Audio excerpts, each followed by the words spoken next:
Taste the Daily.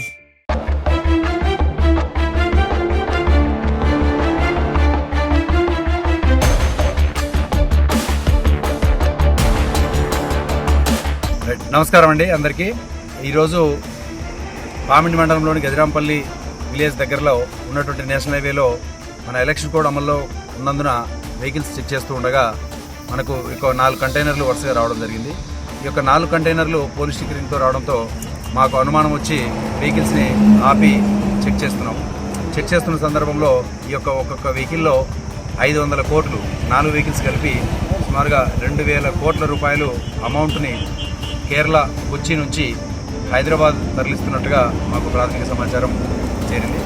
ఆ తర్వాత వీళ్ళ దగ్గర ఉన్నటువంటి సిబ్బంది దగ్గర ఉన్నటువంటి యొక్క డాక్యుమెంట్స్ అన్నీ వెరిఫై చేసి మన ఎఫ్ఎస్టీ టీం భాస్కర్ ఇన్ఛార్జి గారు ఉన్నారు, ఎఫ్ఎస్టీ టీంకి ఇన్ఫామ్ చేశాము.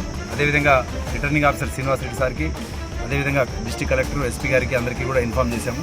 ఇన్ఫామ్ చేసిన తర్వాత ఇన్కమ్ ట్యాక్స్ డిపార్ట్మెంట్కి more than 10 lakhs ఉండడం వల్ల ఈ యొక్క అమౌంట్ని వాళ్ళ ద్వారా చెక్ చేయించి మనం పంపించాలనే ఉద్దేశంతో డిస్ట్రిక్ట్ ఇన్కమ్ ట్యాక్స్ డిపార్ట్మెంట్ వాళ్ళకి తెలియజేయడం జరిగింది.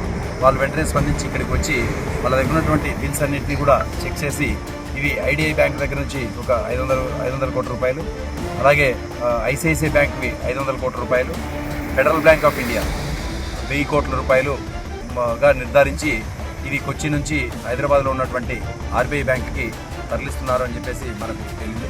సో ఈ ఆఫ్టర్ వెరిఫికేషన్ తర్వాత మనం ప్రాపర్గా పేపర్లన్నీ, బిల్స్ అన్నీ ఉండడం వల్ల వాటిని అన్నింటినీ కూడా ప్రాపర్గా ఎస్కార్ట్ తోటి తీసుకెళ్తున్నారనే ఉద్దేశంతో ఆఫీసర్కి ఇన్ఫార్మ్ చేసి ఈ యొక్క అమౌంట్ని రిలీజ్ చేయడం జరిగింది.